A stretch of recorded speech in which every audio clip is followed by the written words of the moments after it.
بسم الله الرحمن الرحيم. الحمد لله رب العالمين والعاقبة للمتقين والصلاة والسلام على أشرف الأنبياء والمرسلين ومن تبعهم بإحسان وإيمان إلى يوم الدين وبعد. سورة البقرہ آیت نمبر 199 199. اعوذ باللہ من الشیطان الرجیم ثم افیدوا من حیث افاض الناس. پھر تم واپس پلٹو جہاں سے لوگ واپس پلٹتے ہیں. واستغفروا اللہ، اور اللہ سے مغفرت طلب کرتے رہو. ان اللہ غفور الرحیم، بلا شبہ اللہ تعالیٰ بہت ہی معاف کرنے والے، انتہائی مہربان ہیں. سابقہ آیت میں اللہ تعالیٰ نے حج کے احکامات میں سے مزدلفہ کے چند ایک احکامات بیان کیے. مزدلفہ میں طریقہ کار یہ تھا، ابراہیم علیہ السلام سے لے کر نبی صلی اللہ علیہ وآلہ وسلم کے وقت تک کہ لوگ عرفات پہلے جاتے تھے. مینا سب سے پہلے 8 ذو الحج کو مینا جاتے، 9 کو عرفات جاتے، اور 9 کی شام کو مزدلفہ آتے، وہاں پر رات گزارتے، اور 10 کو دوبارہ سے مینا آ جاتے. پھر 10 11 12 اور 13 یہ دن مینا میں گزارتے تھے. یہ پہلے سے ہی ایسے ہی چلا رہا تھا، یہی طریقہ کار تھا، یہاں تک کہ قریش نے اس میں ایک نئی بات پیدا کر دی. انہوں نے یہ کہا کہ چونکہ ہم قریش ہیں، ہم معزز ہیں، ہم خانہ کعبہ کے متولی ہیں، خادم ہیں، لہذا ہم لوگ عرفات نہیں جائیں گے، مزدلفہ سے ہی واپس مینا آ جائیں گے. عرفات کیوں نہیں جاؤ گے آپ لوگ؟ اس لیے کہ عرفات حدود حرم سے باہر ہے، اور ہماری شان کے لائق نہیں کہ ہم حدود حرم سے باہر جائیں، لہٰذا ہم مزدلفہ سے آگے نہیں جائیں گے. یہ انہوں نے کہا. اللہ تعالیٰ نے اس کے جواب میں یہ آیت نازل کی.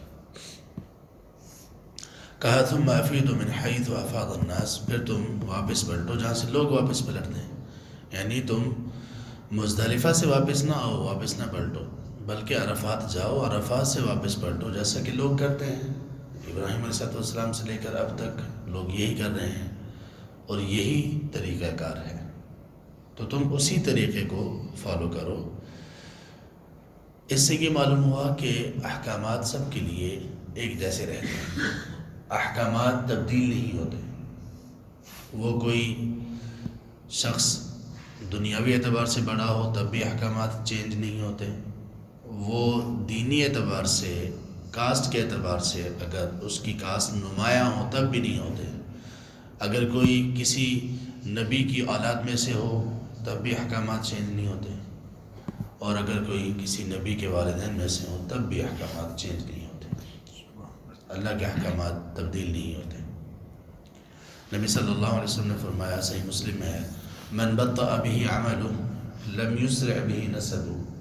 جس شخص کو جنت میں جانے سے اس کے عمل نے لیٹ کر دیا تو اس کا نسب نامہ اس کو جنت میں جلدی نہیں لے جا سکے گا.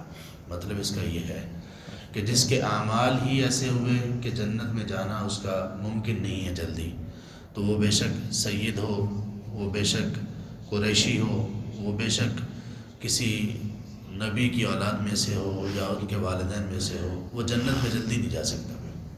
مراد اس سے یہ ہے کہ جنت میں جلدی جانا، تاخیر سے جانا، یا جنت میں داخلہ ہونا یا نہ ہونا، اس کا تعلق اعمال کے ساتھ ہے، برادریوں کے ساتھ، رشتوں کے ساتھ، تعلق کے ساتھ نہیں ہے. تو اللہ تعالیٰ نے قریش سے کہا کہ تم لوگ وہیں سے واپس پلٹو گے جہاں سے لوگ واپس پلٹتے تھے. نبی صلی اللہ علیہ وسلم نے بھی ایسا ہی کیا. آپ صلی اللہ علیہ وسلم عرفات جاتے تھے. اگر حدود حرم سے باہر ہے تو کیا ہوا؟ جس اللہ نے حرم کی حدود متعین کی اور اس کو احترام والا قرار دیا، اسی اللہ نے یہ مناسک سکھائے ہیں۔ تو یہ تو کوئی بات نہ ہے، تم نے کہا کہ ہماری شان کے لائق نہیں ہے کہ حدود حرم سے باہر جائیں، تمہیں یہ شان کس نے دی؟ کس نے کہا یہ شان ہوتی ہے؟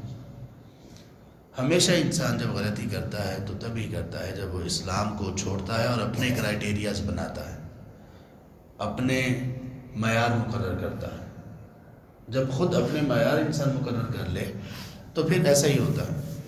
جب عزت کا معیار خود مقرر کر لے، بلندی کا معیار انسان خود مقرر کر لے، کامیابی کا معیار انسان جب خود مقرر کر لے تو تب ٹھوکر کھاتا ہے۔ اس لیے ہمارے پاس موجود ہے اسلام، ہر چیز کا معیار سیٹ کر دیا گیا، ہر چیز کی پہچان کروا دے گی، اسی کے مطابق چلنا چاہیے۔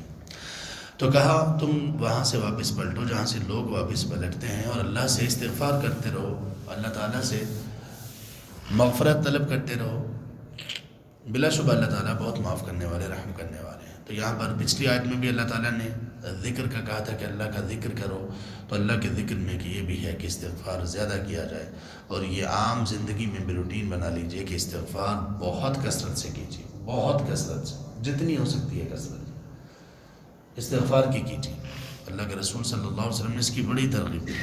آپ نے فرمایا جس نے استغفار کو لازم پکڑ لیا، یعنی وہ ہمیشہ استغفار کے ساتھ چمٹا رہتا ہے۔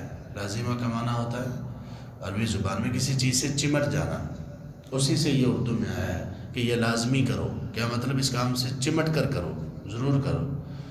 تو من لازم الاستغفار، جس شخص نے استغفار کو لازم پکڑ لیا، استغفار کو چمٹ گیا، اس کے لیے بہت سارے انعامات کا ذکر کیا۔ ان میں سے ایک یہ ہے کہ اللہ تعالیٰ اس کے پریشانیوں کو دور کر دیں گے، اس کی تنگیوں میں، تنگی کے دنوں میں اس کے لیے کشادگی کی راہیں نکال دیں گے۔ سبحان اللہ تعالیٰ اس کے ہم اور غم کو دور کر دیں گے۔ اور قرآن میں اس کے جو فوائد بیان کیے گئے نوح علیہ السلام کی زبان سے، وہ یہ کہ استغفروا ربکم انہ کان توابا یرسل السماء علیکم مدرارا وَيُمْدِدْكُمْ بِأَمْوَالٍ وَبَنِينَ وَيَجْعَلْ لَكُمْ جَنَّاتٍ وَيَجْعَلْ لَكُمْ أَنْهَارًا، کہ تم استغفار کرو، اللہ تبارک و تعالیٰ تمہاری مدد کریں گے، بیٹوں کے ذریعے سے بارش تمہیں برسائیں گے، اور اسی طرح سے اور کئی انعامات تمہیں دیے جائیں گے۔ بارش کا استغفار سے کیا تعلق، اولاد سے کیا تعلق، لیکن اللہ نے استغفار سے اس کا تعلق جوڑا ہے۔ استغفار کرنے سے یہ تمام چیزیں اللہ تعالیٰ کی طرف سے نصیب ہوتی ہیں۔ تو کہا اللہ سے استغفار کرو۔ حالانکہ دیکھیے یہ استغفار کرنے کا حکم کہاں پر دیا جا رہا ہے کہ عرفات سے واپس لوٹو تو ان حج کے دنوں میں استغفار کرو۔ حالانکہ یہ انسان اگر یہ سوچے کہ یہ تو بڑا پہلے سے ہی نیک عمل چل رہا ہے، اس میں استغفار کیوں؟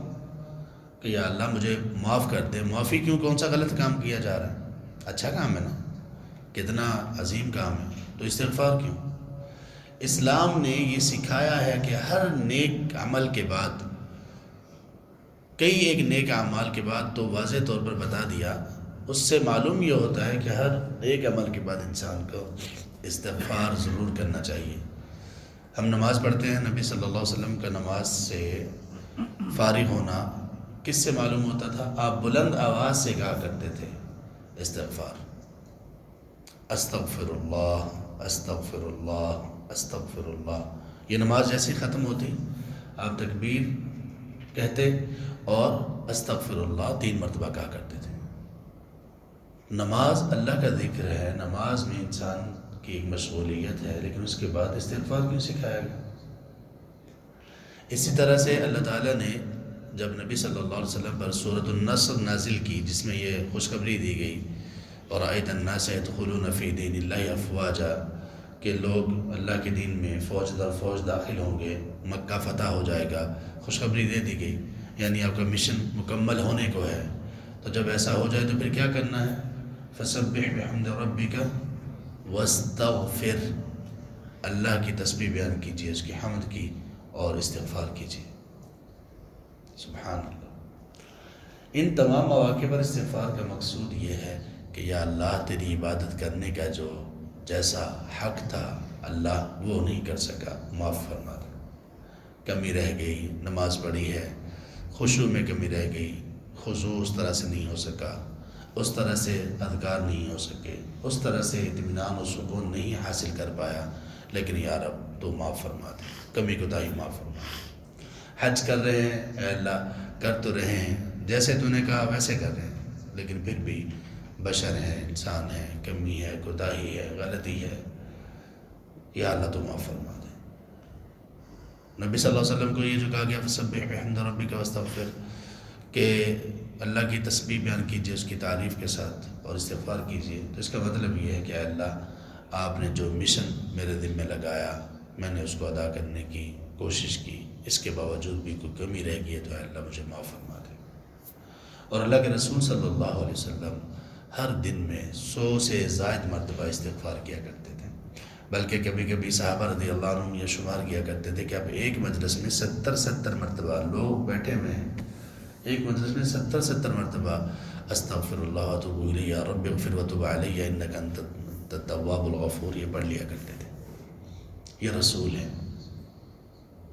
ہم دیکھیں کہ ہم کتنا استغفار کرتے ہیں۔ آپ صلی اللہ علیہ وسلم نے فرمایا طوبی لمن وجد فی صحیفته استغفارا کثیرا او کما قال، آپ نے فرمایا کہ اس بندے کے لیے خوشخبری ہے، جنت ہے، جس کے نامہ اعمال قیامت کے دن اس کے سامنے کھلے تو اس میں کثرت سے استغفار لکھا ہوا ہو، اس کے لیے خوشخبری ہے، کثرت سے استغفار۔ استغفار کا ایک فائدہ یہ ہے کہ بندہ کبھی اپنی نیکیوں پر گھمنڈ نہیں کرتا۔ جب اس کو یہ معلوم ہے، جب اس کو احساس یہ دلایا جا رہا ہے کہ عبادت کی تو ہے لیکن ٹوٹی پھوٹی ہے، کمی رہ گئی ہے، اللہ تو معاف فرما دے، تو کیا ایسی کیفیت میں وہ تکبر کر سکتا ہے؟ نہیں کر سکتا۔ اس کو اپنے لالے پڑے ہوئے ہیں، اللہ معاف فرما دے، کمی رہ گئی، تو وہ کیسے تکبر کر سکتا ہے؟ سبحان اللہ، یہ ہے استغفار۔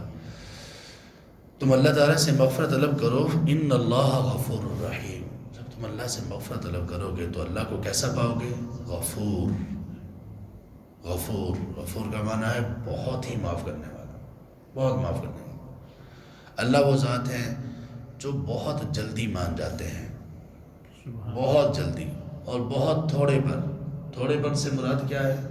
کہ کوئی لمبی چوڑی بات چیت، کوئی لمبے چوڑے وظائف ورد، کوئی لمبے چوڑے چلے، کوئی لمبی چوڑی محنتیں ریاضتیں نہیں۔ ایک بندہ ایک لمحے میں پوری زندگی وہ گناہوں پہ گناہ کرتا رہا، اس کے کبیرہ گناہ ہیں، صرف ایک لمحے میں وہ اللہ تبارک تعالیٰ کے حضور سچی اور خالص توبہ کر لے۔ اور توبہ کا مفہوم یہ ہے کہ جس گناہ سے توبہ کر رہا ہے اس کو چھوڑ دے، اللہ کے سامنے گڑ گڑائے شرمندہ ہو، آئندہ نہ کرنے کا عزم کرے، اور اگر اس گناہ کا تعلق لوگوں کے ساتھ ہے تو ان کے حقوق ادا کرے، پورے کرے، حق واپس کرے۔ جس نے یہ ایک لمحے میں سوچ لیا کہ میں نے یہ کرنا ہے، آپ یقین کیجئے واللہ ایک لمحے میں اس کے دنیا کے زمین، پوری کی پوری زمین اگر اس کے گناہوں سے بھری پڑی ہو، ایک لمحے میں اللہ تعالیٰ اس کے سارے گناہوں کو معاف کر دیں گے۔ اس کو کہتے ہیں غفور، ان اللہ غفور۔ بلکہ کچھ ایسے خوش نصیب بھی ہیں، اللہ ہمیں بھی ایسی توبہ نصیب کریں، اللہ تعالیٰ ہم پر بھی رحم کریں، جن کا ذکر اللہ نے سورۃ الفرقان میں کیا، آیت نمبر 70 میں، الا من تاب وآمن وعمل عملا صالحا فاولئک یبدل اللہ سیئاتہم حسنات۔ کچھ لوگ ایسے ہیں جو توبہ کرتے ہیں اور اس کے بعد ایمان میں پختہ ہو جاتے ہیں اور اچھے عمل کرتے ہیں۔ یہ توبہ کے سب ساتھ شامل ہیں، توبہ کی جو شرائط ہیں وہ بتا دی گئی۔ توبہ کرتے ہیں، توبہ کے بعد ایمان میں پختہ رہتے ہیں، اور پھر اس کے ثبوت کے لیے اچھے عمل بھی کرتے ہیں۔ ایسے لوگوں کو کیا ملے گا؟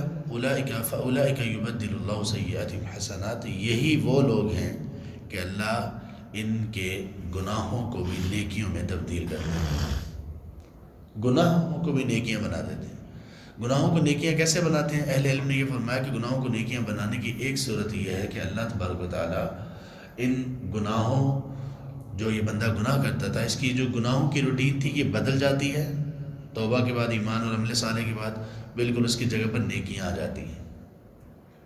ایک اس کا معنی یہ ہے کہ اس بندے کو جس طرح سے پہلے برائی کی حاجت اور طلب ہوتی تھی، اب اس کو نیکی کی حاجت اور طلب ہوتی ہے، اس کا دل چاہتا ہے کہ میں کروں۔ اور ایک اس کا معنی یہ ہے کہ واقعی اللہ تعالیٰ اس کی توبہ کی وجہ سے اس کے نامہ اعمال میں لکھی غلطیاں، کمیاں، کوتاہیاں بھی نیکیوں میں بدل دیتے ہیں۔ کیوں؟ اس لیے کہ جب وہ معاف کر دی گئی، جب برائیاں معاف کر دی گئی، گناہ معاف کر دیے گئے، تو وہ کس لیے معاف کیے گئے؟ توبہ کی وجہ سے۔ توبہ ایک عمل صالح ہے، تو اس کا مطلب کیا ہوا؟ وہ پوری غلطیاں مٹا کر ختم کر کے اس کے اوپر توبہ لکھ دی گئی، اور یہ عمل صالح ہے۔ اس طرح سے اللہ اس کی برائیوں کو نیکیوں سے بدل دیتے ہیں۔ اللہ نے جب اپنے رسول کو حکم دیا کہ آپ مکہ فتح ہونے جا رہا ہے، لوگ فوج در فوج اسلام میں داخل ہوتے ہوئے آپ دیکھیں گے، تو آپ اللہ کی حمد کی تسبیح بیان کیجیے اور استغفار کیجیے۔ اللہ کے رسول صلی اللہ علیہ وسلم نے اس کے جواب میں کیا کیا؟ اس کے بعد، اس سورہ کے اس آیت کے نازل ہونے کے بعد، آپ صلی اللہ علیہ وسلم ہمیشہ آخر زندگی تک، اللہ کو ملنے تک، رکوع اور سجود میں زیادہ تر جو دعا کیا کرتے تھے، وہ دعا اسی آیت کے حکم کے مطابق تھی۔ اللہ نے اس آیت میں کیا کہا؟ فَسَبِّحْ بِحَمْدِ رَبِّكَ، اپنے رب کی حمد کی تسبیح کیجئے۔ تو آپ صلی اللہ علیہ وسلم کہا کرتے تھے رکوع اور سجدے میں سبحانک اللہم ربنا وبحمدک۔ آگے اللہ نے کیا حکم دیا؟ وَاسْتَغْفِرْهُ، اور اللہ سے استغفار کیجئے۔ تو کہا کرتے تھے اللہم اغفر لی۔ یہ دعا آپ صلی اللہ علیہ وسلم رکوع اور سجدے میں بہت کثرت سے کرتے تھے، سبحانک اللہم ربنا وبحمدک اللہم اغفر لی۔ اے اللہ، میں تیری تسبیح بیان کرتا ہوں، آپ پاک ہیں، اپنی تعریف کے ساتھ ہیں، اللہم اغفر لی، اے اللہ مجھے معاف فرما دے۔ یہی حکم دیا نا اللہ تعالیٰ نے۔ تو یہ استغفار ہے، استغفار کو لازم پکڑ لیجئے۔ اللہ تبارک و تعالیٰ ہمارے گناہوں کو معاف فرمائے، اللہ تبارک و تعالیٰ ہماری بخشش فرمائے، اور اللہ تعالیٰ ہماری خطاؤں سے درگزر کرے، اور اللہ ہم سے راضی ہو جائے۔ آمین یا رب العالمین۔ سبحانک اللہم و بحمدک، اشہد ان لا الہ الا انت، استغفرک و اتوب الیک۔